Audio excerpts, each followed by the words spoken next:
Espero que esse podcast te encontre bem. Eu sou o Paulo e este é o Católicos Antifascistas. Um podcast para você que é católico, mas não fica nessa discussão idiota de qual é o melhor catecismo, qual catecismo é o certo, qual catecismo é o errado. Eu só espero que você não fique usando o catecismo do Zéfiro, tá? Porque é o único catecismo que a gente não vai mencionar nesse podcast de hoje. O episódio de hoje é sobre essa polêmica dos catecismos, que está envolvendo aquela organização cuja sigla parece nome de investimento em renda fixa, né, mas que tem causado bastante barulho e feito muita confusão no meio católico. Antes, eu gostaria de lembrar para você que a gente tem a nossa loja no site mapenca.com/católicos-antifas. O link está na descrição. E você pode ir lá para pegar devocionais, camisetas, canecas e estampas de temas ligados a uma espiritualidade antifascista, uma espiritualidade progressista. Este podcast é um podcast progressista, um podcast a favor do adornamento e sempre estará ao lado do adornamento. Então, nesta polêmica de hoje, a gente tem lado. É o lado neste caso, é o lado da igreja, né? Como sempre, como a maior parte das vezes, quando a igreja tem problemas, a gente não tem problema em criticar, mas a gente não quer ficar nessa igreja que cheira naftalina. Quem gosta de naftalina é barata, que fica doidona. Beleza? Então vamos nós agora ao nosso episódio de hoje. Bom, de onde veio a pauta do podcast dessa semana? Basicamente, nesses últimos dias, últimas semanas, uma organização tradicionalista da igreja, que inclusive sofreu uma reprimenda da Arquidiocese do Rio de Janeiro recentemente, né? E que eu não vou dizer o nome aqui, só vou dizer que se você pegar a sigla, né, as três primeiras letras, ela lembra um título de renda fixa, ok? E mais do que isso não vou dizer. Mas esta organização tem criado entre as várias, ela gosta de criticar, a igreja está se perdendo, a igreja está se afastando. Existe uma coisa, né, uma aflição dentro de setores tradicionalistas em dizer que a Igreja Católica está deixando as suas raízes e tudo mais. É tudo heresia, desde o concílio, esse povo que não confia no concílio e tudo mais. Bom, e tudo isso, evidentemente, é uma grande bobagem. Mas, enfim, né, a última traquinagem desse pessoal diz respeito à questão dos catecismos, né? Eles falam assim, qual o catecismo é o certo? Eles chamam, por exemplo, o catecismo da Igreja Católica, que é o catecismo publicado em 93, sob coordenação do então cardeal Ratzinger, depois Papa Bento XVI, e a pedido de João Paulo II, nós vamos falar um pouco dele aqui, é como o catecismo amarelo, né, como se fosse um grande problema. O que eu acho muito engraçado, porque a primeira edição do Catecismo da Igreja Católica, eu era um adolescente na época que foi lançado, era de capa preta. A capa amarela foi depois, quando fizeram uma versão revisada e finalizada. A primeira tradução em português era uma capa preta. Então, essa coisa de você pegar as cores de capa para falar do catecismo é bobagem, é falta do que fazer e é falta de louça para lavar. Então, né, evidentemente, se as pessoas tivessem que pegar 3 horas de ônibus para ir e 3 horas de ônibus para voltar de casa para o trabalho, do trabalho para casa, elas não teriam, né, que ficar preocupado com cor de capa de edição de catecismo. Mas vamos explicar então um pouco qual é a grande questão, tá? O que esses tradicionalistas estão se pegando, estão todos incomodados e tal. A gente tem o catecismo é uma coisa muito recente na história da igreja, tá? Quer dizer, tudo bem, mas tem a Didaquê. Assim, até porque o livro Catecismo surge junto com o livro enquanto instrumento de produção intelectual, né, que estão falando junto com a imprensa de Gutenberg. Então, tudo ali mais ou menos na mesma época, ali, século XVI, né, os anos 1500 e tudo mais. O primeiro catecismo que ganha este nome, catecismo, é o catecismo publicado por conta do Concílio de Trento. E vamos entender o que é o que hoje se conhece como catecismo romano, tá?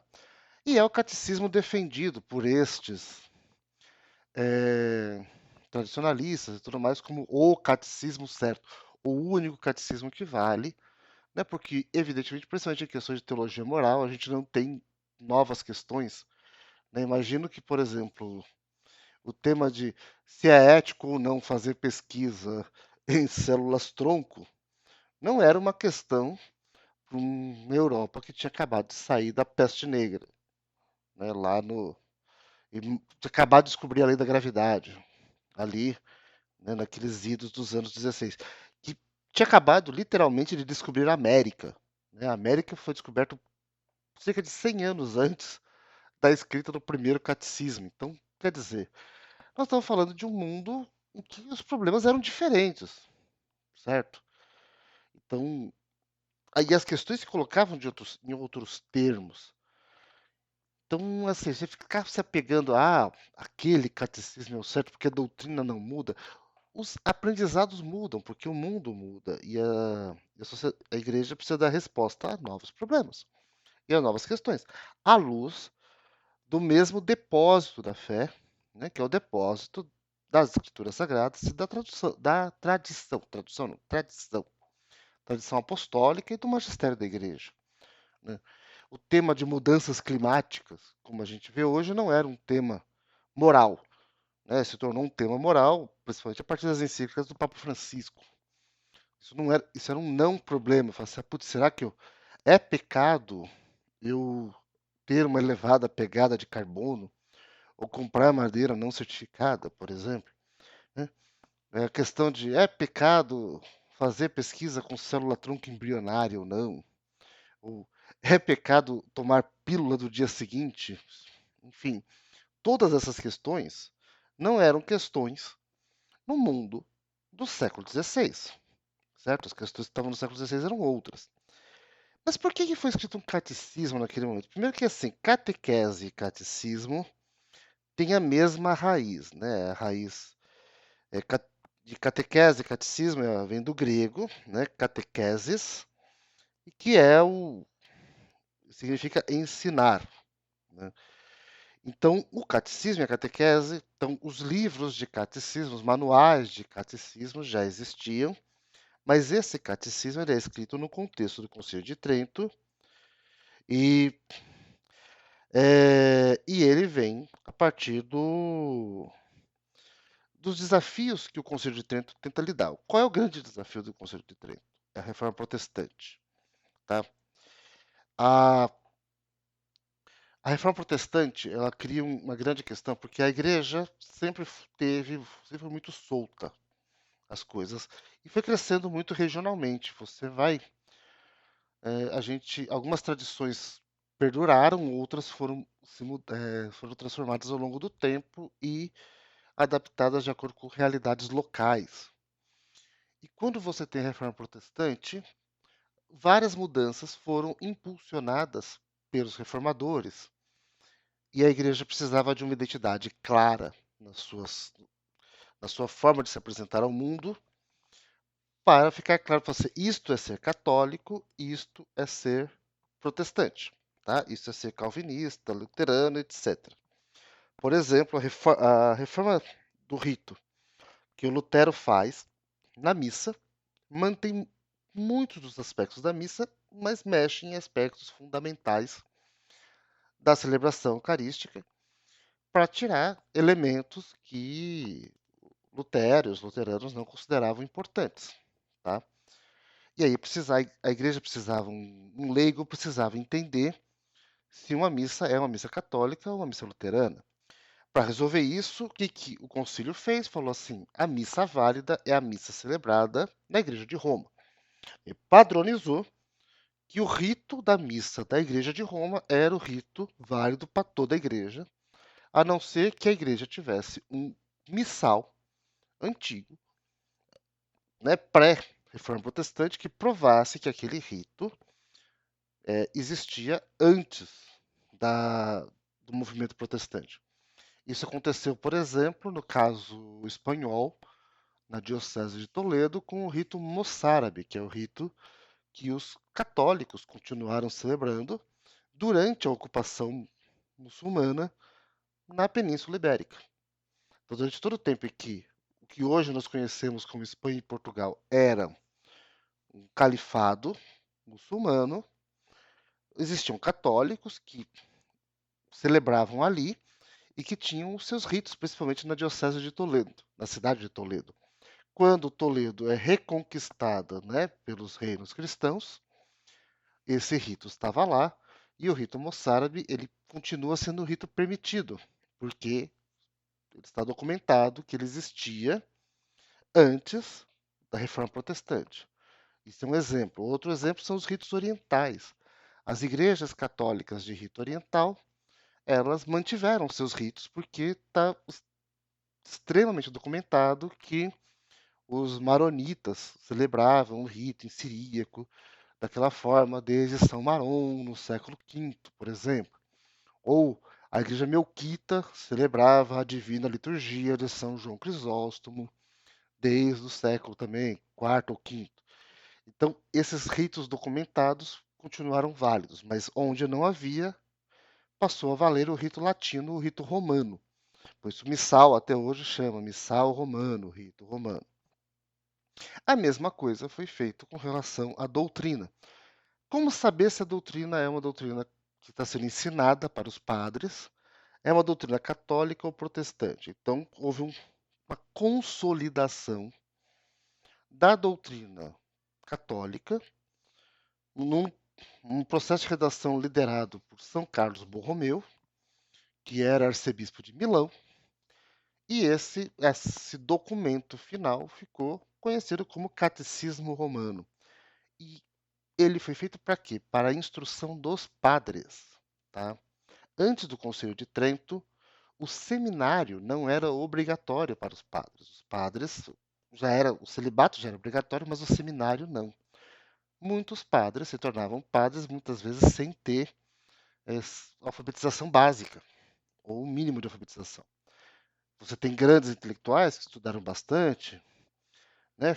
O caso de São Tomás de Aquino, São Boaventura, né? São Duns Scott, mas o grosso do clero era semi-analfabeto, ou às vezes até analfabeto. Então, o Concílio de Trento cria o seminário, cria a obrigação que os padres têm que fazer filosofia e teologia para poderem serem ordenados, e coloca como base da formação dos padres um documento chamado catecismo. Então, o padre tem que dominar esse documento, o catecismo romano, para que ele possa ensinar as, a sua comunidade, a sua paróquia. Entendeu? É daí que vem o catecismo. Mais para frente, passados vários séculos, no século XX, um outro Papa, o Papa Pio X, que é muito reivindicado pelos tradicionalistas e tudo mais, uma das coisas que ele resolve promover é a comunhão das crianças. E a primeira comunhão de crianças. Tá? E a comunhão frequente. Porque durante muito tempo houve uma prática de se afastar as pessoas da comunhão. Então muita gente comungava só uma vez por ano. Que é o que estabelece o preceito. O preceito, né, você pega os 5 mandamentos da igreja, fala que você tem ir à missa, né, aos domingos, guardar domingos e festas, né, significa ir à missa, mas confessar pelo menos uma vez por ano e comungar pelo menos uma vez por ano, tá, na festa da Páscoa. Então, o que se estabelecia? Que você tinha, para você comungar, você tinha que estar preparado, você não podia ter um risco, um traço qualquer de culpa e tudo mais. E aí, muita gente comungava, às vezes, uma vez na vida, uma, 2 vezes por ano, uma vez por ano e tal. E tinha toda uma regra de que você tinha que guardar jejum desde a meia-noite até a hora da missa para poder comungar. Por isso que, né, tem as missas de manhã, né? Elas eram hábitos que a pessoa acordava, ia na missa comungar e depois podia tomar café. Se você deixasse para ir na missa à noite, você tinha que passar o dia inteiro em jejum e tudo mais. O Papa Pio X, ele faz um esforço para promover a primeira comunhão das crianças e a comunhão frequente.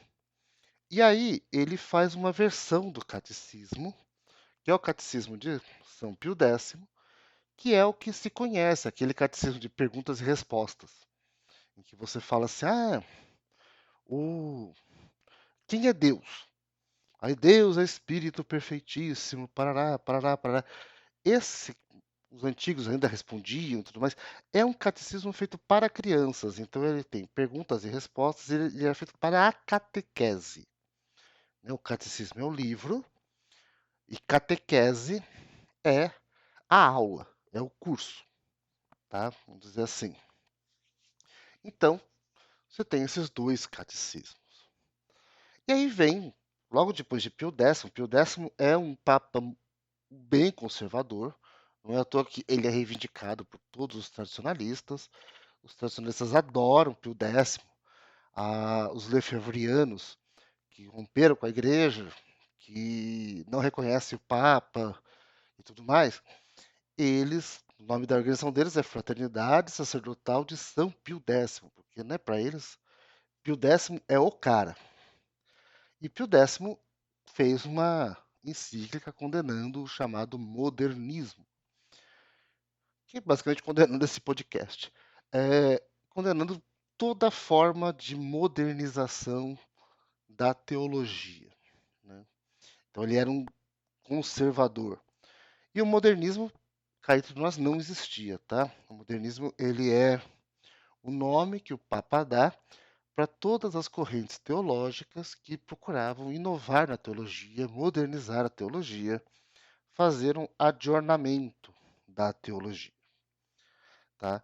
Isso que ficou conhecido como o chamado modernismo e foi condenado como heresia por São Pio X. Mas essa onda vem forte, a gente tem um episódio aqui no podcast sobre o que é o Concílio Vaticano II, todas as correntes que levaram ao concílio, né, as correntes ideológicas, teológicas, movimento litúrgico, estudo da patrística, tudo isso. E nós temos o concílio. E o concílio dá essa lufada de ar fresco dentro da igreja, permite uma série de coisas, traz uma série de luzes novas. Várias coisas que a gente faz e fala hoje vem do concílio. A renovação carismática bebe do concílio. A teologia da libertação bebe do concílio. O Opus Dei só existe graças ao concílio, né? Então, o Concílio Vaticano II é esse grande movimento renovador na igreja, ou nas palavras de João 23, né, do Papa João 23, o adornamento, a atualização, né, um update da, da fé. E aí, o que acabou acontecendo? Já logo depois do concílio, começam a surgir os chamados eh, catecismos modernos, né? Alguns exemplos aqui que a gente pode trazer aqui. Já em 65, a gente vai ter o chamado catecismo holandês. O que é o catecismo holandês? A Conferência Episcopal da Holanda, logo depois do catecismo do Concílio Vaticano II, a publicação dele é justamente em 65, em 66, corrigindo aqui, ele traz uma leitura moderna, né? Ele procura uma linguagem mais acessível e resolve tratar com mais liberdade e com uma abordagem atualizada temas como sexualidade, ecumenismo, estudo da Bíblia e tudo mais. E ele tem uma abordagem que a gente poderia chamar de antropocêntrica, porque ele foca muito mais na experiência humana como católica do que, por exemplo, na doutrina, pela doutrina, tá? Então, e aí vem algumas polêmicas, algumas coisas. Por exemplo, ele questionava que Adão e Eva existiram historicamente, tá? O que eu concordo com o catecismo holandês. Não vi que eu vou concordar com muitas coisas com o catecismo holandês aqui, né? A gente tem para isso que existe pesquisa histórica e aí vale aquele princípio de Santo Tomás de Aquino que quando a fé e a razão, quando a razão traz uma informação que a fé, tal como a gente conhece na Bíblia e tudo mais, não corresponde, o que vale é a razão e leia-se a Bíblia de forma alegórica. Então, ler que Adão e Eva existiram historicamente é estupidez, é burrice, é coisa de gente imbecil. Tá? Ah, você está dizendo que eu sou imbecil? Estou. Ah, mas você está me ofendendo. Melhore, que daí eu não te ofendo no próximo episódio. Tá? Outra coisa que ele dizia é que outras religiões, mesmo religiões não cristãs, também poderiam levar à salvação. Isso é um tema polêmico, eu vou fazer um episódio só sobre isso, sobre diálogo interreligioso e tudo mais, porque isso é uma treta, tem várias explicações. Basicamente, isso não está essencialmente errado, mas você tem que ter jeito de como afirmar isso. Porque tem uma porque isso não em si não nega o conceito fundamental de que fora da igreja não há salvação, mas a coisa é mais complexa, tá? E tem gente que tem aquela interpretação super estrita de que fora da igreja não há salvação e todo mundo que está fora da igreja está condenado a azar. E falava também, né, abordava a sexualidade, contravenção e contracepção de um jeito também muito mais livre do que a igreja passou a adotar após a Humanavite, né? Então, e aí o que aconteceu? O Papa apontou ambiguidades perigosíssimas, apontou algumas coisas que precisavam de correção. Então, por exemplo, o catecismo holandês não deixava claro a noção de que na Eucaristia Jesus Cristo está presente de forma real. Ele ia para o caminho do simbólico. E isso é um problemão, tá? Problemão doutrinário. Basicamente é negar isso, beira o protestantismo, porque a Santa Ceia protestante, ela não tem esse caráter de ver que na Santa Ceia você não comunga o corpo e sangue de Cristo real, tá? Mas na Eucaristia sim. Então isso é um problemão. Também a questão do sacerdócio ministerial. Isso é um problema, foi isso que levou à condenação de Leonardo Boff, tá? Nós vamos discutir isso em algum episódio. Porque Leonardo Boff não foi condenado por usar marxismo como método teológico, mas ele foi condenado por contestar a igreja carismática e a igreja hierárquica. E de novo, o documento do Ratzinger, da Congregação para a Doutrina da Fé, assinado pelo cardeal Ratzinger, que contestou o Leonardo Boff, basicamente disso. Isso aqui é basicamente a transformação de uma igreja protestante, porque nega o sacerdócio ministerial. Então isso precisava de correções no catecismo holandês. E também a questão do pecado original, eles tinham um entendimento do pecado original de que não é bem assim. Aí a Conferência Episcopal Holandesa publicou uma versão corrigida em 69, tá? Mas a publicação de 66, ela se espalhou e, enfim, então tem toda uma... E isso virou um tema de polêmica, tá?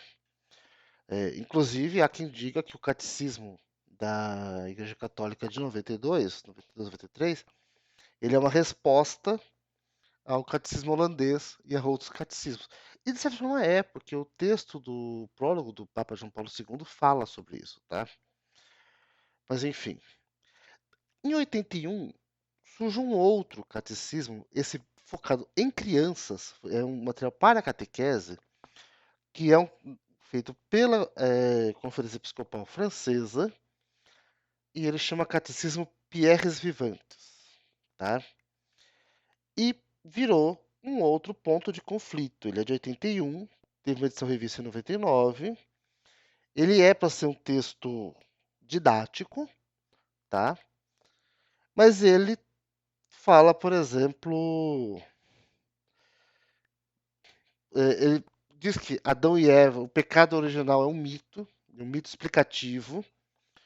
E aí, qual foi a crítica que fizeram? Falaram assim, você está negando a necessidade da redenção, a necessidade de salvação por Cristo, né? Então ele fala assim, Adão e Eva são os avós da humanidade. A sua história nos fala sobre a dificuldade de viver em amizade com Deus. Isso é verdade, mas acharam que isso era light demais, tá? A missa é uma festa da comunidade, né? E Jesus nos reúne para compartilhar o pão da amizade. Então, e aí fala assim, mas tá negando a presença real de Jesus na Eucaristia. Que é aquela chatice, porque você dizer que a missa é a festa da comunidade, que nós estamos na missa para compartilhar o pão da amizade, não necessariamente é negar a presença real de Cristo na Eucaristia. Mas eles falam assim, mas precisa afirmar que. Então tinha uma coisa assim. E tinha algumas questões também, de novo, a moral sexual é sempre um problema, tá? Assim, o que mais tem, o que dá muita polêmica na questão, nas polêmicas de progressistas e conservadores dentro da igreja é a fiscalização de cu. Então, o pessoal fica fiscalizando cu alheio, e, pode cu, não pode cu, cu, sim pro cu, não pro cu, é isso que costuma dar, geralmente, a polêmica, tá? Então, a moral sexual, por exemplo, era um tema sempre complicado. E algumas coisas, e também falaram que, quando fala de ressurreição de Cristo, pensa que é um livro para crianças, tá? Passar Jesus vive no coração dos seus amigos. É questionário que ele não, o Pierre Vivantes não enfatizava a questão da ressurreição como um fato real e tal. O que eu vou dizer que Jesus vive no coração para crianças de 7 anos é bem arriscado, tá? Eu sei de catequista que, com toda boa intenção, chegou para a criança e falou assim, porque Jesus está no seu coração. Uma criança começou a gritar, falou assim, tentando abriu, assim, meu Deus, tira, já tem uma coisa dentro do meu coração que a catequista falou e tal. É um perigo para você falar, Jesus vive no coração das pessoas, porque ele entendeu isso literalmente. Então, assim, eu acho que aqui teve muito pelo em ovo, mas eu entendo, tá? E aí, em 83, a congregação Paulo o clero exigiu revisões para alinhá-lo ao magistério, e aí teve uma edição de 99 que deixou mais claras algumas questões sobre o pecado original, sobre a ressurreição de Cristo e sobre a presença real de Jesus na Eucaristia. Não, tá aqui, pronto, resolvido, né? Mas até hoje, o pessoal do Lefebvre diz que é um exemplo de modernismo herético e tudo mais, e como o Lefebvre é francês, então virou um tema, uma questão ali, né? E aí começaram a reclamar que, isso aí tá vendo? Vocês querem dar catequese sem reforçar a doutrina e tudo mais. Aí, bom, tem outros catecismos que também renderam suas polêmicas, tá? A gente tem, por exemplo, 75, alguns teólogos alemães soltam um livro chamado Ser Cristão, que também tem todas as questões, mas ele assim, não teve que passar por revisões e tal, e ele virou, até teve revisões, mas ele não teve tanta polêmica. A Diocese de Vitória, na Espanha, soltou um catecismo em 84, esse já um pouco mais ousado, que aí ele foi recolhido, porque duas polêmicas que trazia. Ele adotava uma visão claramente marxista, para dizer que o reino de Deus ia ser conquistado a partir da luta social e não a redenção do homem com o pecado, tá? E tinha uma visão da confissão não como uma reconciliação do homem com Deus, mas uma reconciliação do homem com a comunidade. Então, ele foi visto como um catecismo muito, muito humanista e foi recolhido. No Brasil, Também na Alemanha tem o catecismo da Diocese de Rottenburg, Stuttgart, que entrou em de novo, né, a questão do sexto mandamento, moral sexual, porque ele aceitava, via com menos crítica, segunda união, quer dizer, né, casamento de divorciado, gente que morava junto sem casar, então isso, meu Deus, que problema, puxa vida. E, e também a questão do ecumenismo, de afirmar muito categoricamente que você tinha caminhos válidos de salvação em outras religiões e não enfatizar a questão de que a mediação verdadeira é por Cristo e pela igreja. Então, isso também foi uma puta treta. Os Estados Unidos também, tá? Em 79, teve o Diretório Catequético Nacional, que aí também falava da experiência pessoal de fé, então acharam que era subjetivo demais, não falava da doutrina, as pessoas, meu Deus, a doutrina e tal. E reclamaram porque ele não chamava Deus, o Deus, né? O Deus de Pai, mas usava uma linguagem não binária, uma linguagem que Deus podia ser pai ou mãe.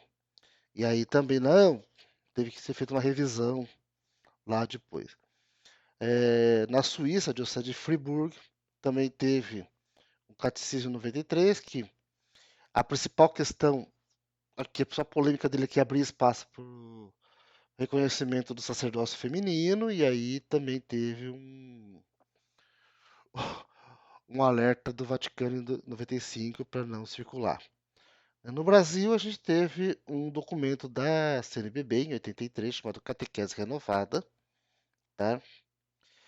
E aí que se questionava muito era a influência da teologia da libertação, de apresentar Jesus como libertador e não como salvador das almas.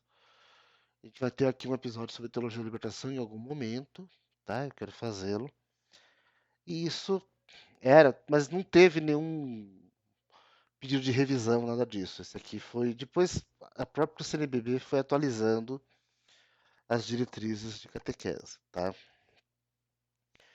Enfim, e aí, o que nós tivemos? Em 92 foi publicado o Catecismo da Igreja Católica, que é o catecismo que vale hoje, tá?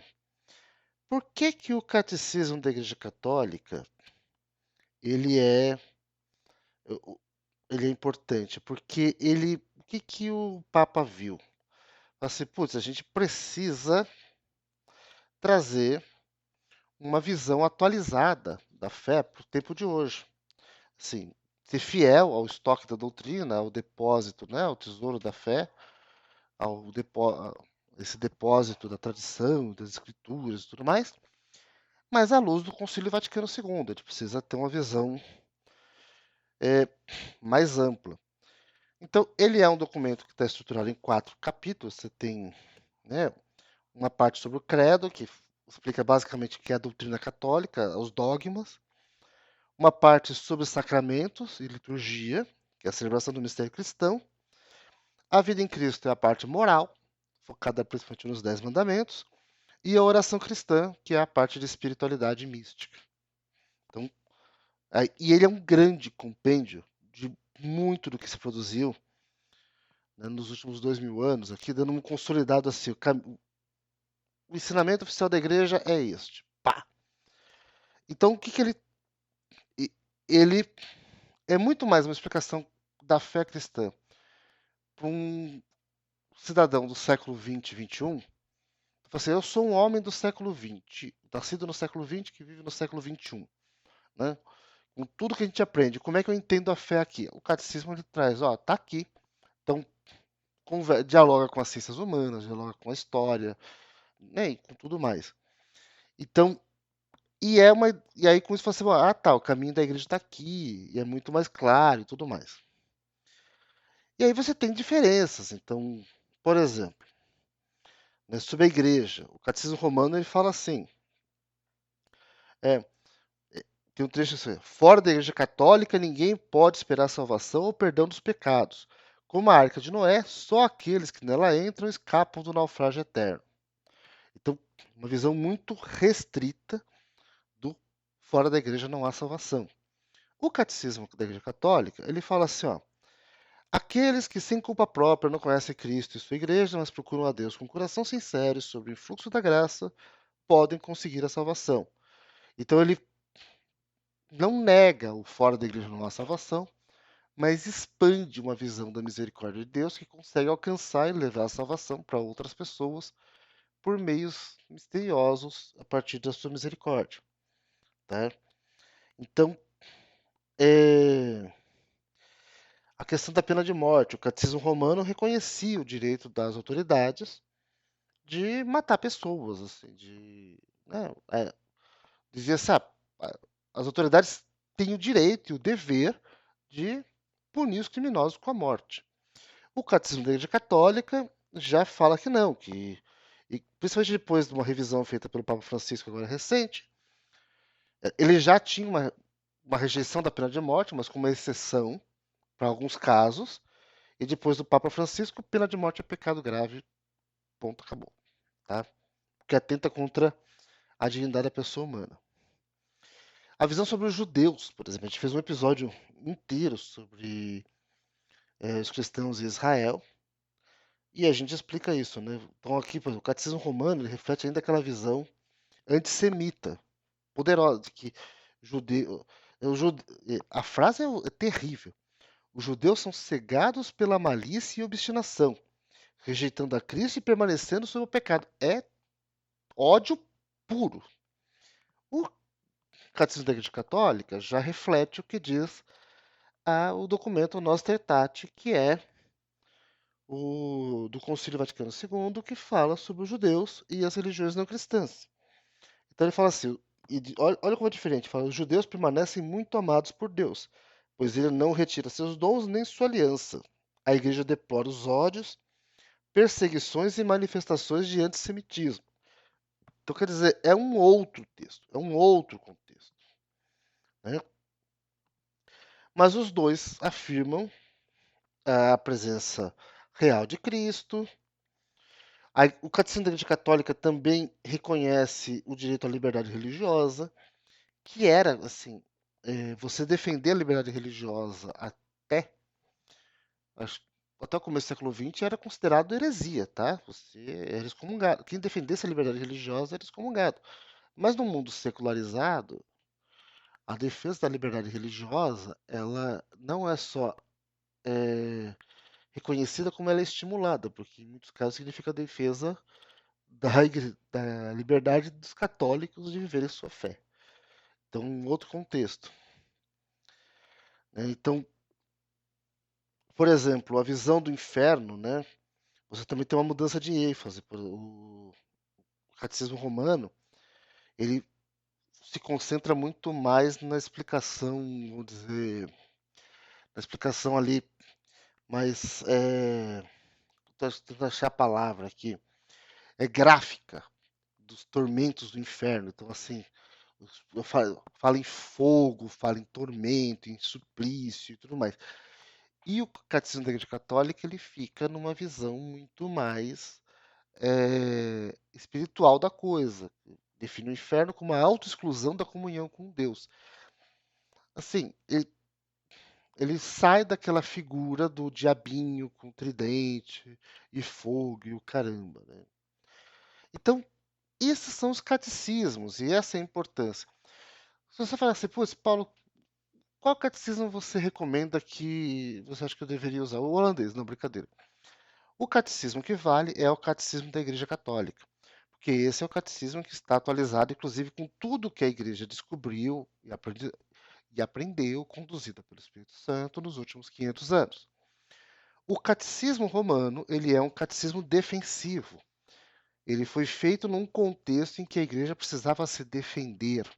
Então, ela não tinha um desafio de evangelizar um mundo secularizado, mas ela tinha um desafio de combater uma novas formas de se viver a fé cristã que estavam surgindo com a reforma protestante.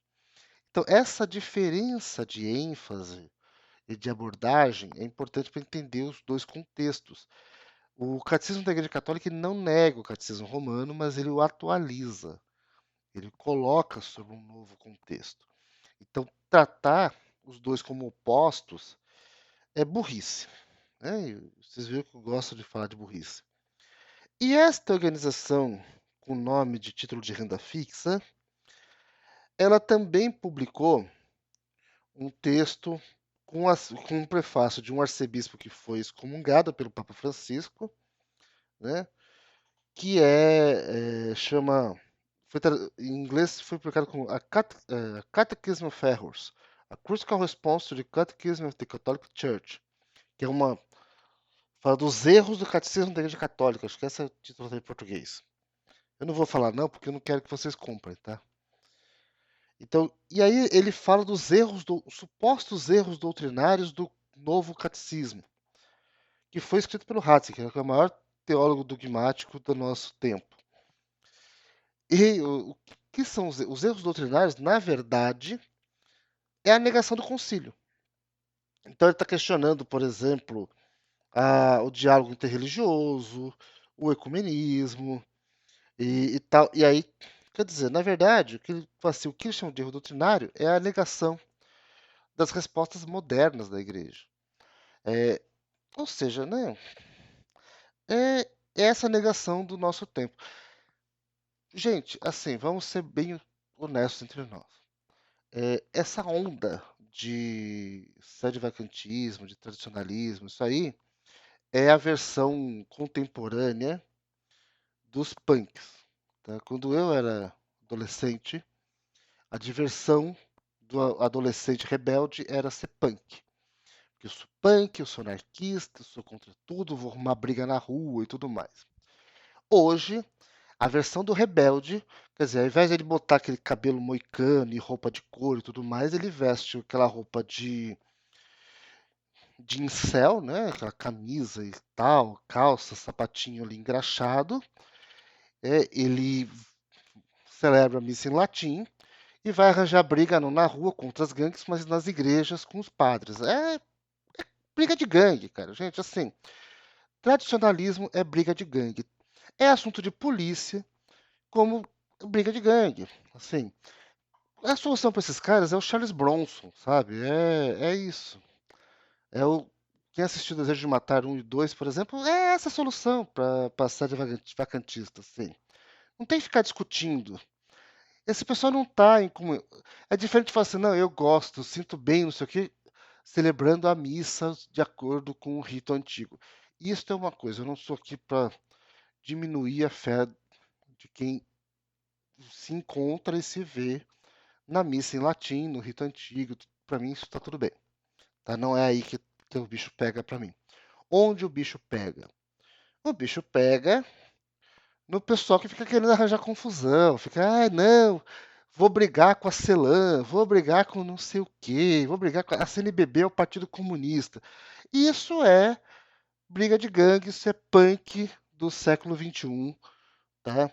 E o pessoal a polícia devia dar a esses caras o mesmo tratamento que dava aos punks. A diferença é que os punks arrumavam briga na rua, né? Então por isso que eu achei mais fácil. E punk era da periferia, então é muito mais fácil você bater em pessoas não brancas do que em pessoas brancas, né? Prender e dar o devido corretivo a pessoas não brancas. Infelizmente é assim que o Brasil funciona. Mas é isso. Ou até, para ser mais preciso, vacantismo, tradicionalismo, é punk moderno de gente rica e que não tem louça para lavar. Aliás, é melhor até, eu falei aqui de violência, não, eu não sou a favor da violência. A melhor solução para assédio vacantista é uma bela de uma pia cheia de louça, assim, se possível, de um abrigo de sem teto. Assim, você serve a comida para aquele abrigo de sem teto, para aquelas pessoas todas que estão precisando comer, que não tem o que comer, não tem onde dormir, e aí chama o sede vacantista para ir lá lavar a louça. De preferência com água fria. Porque, né, penitência nos aproxima de Deus, e esse povo que vive no pré-concílio vaticano gosta de uma bela penitência, gosta de uma disciplina. E quando eu falo disciplina, procure no Google o que é a disciplina. Tá bom? Que Nossa Senhora nos abençoe e interceda por nós, para que a gente não caia na tentação de virar mais um grupo de punk do século XXI. Bem, fiquem em paz. Que Deus os abençoe.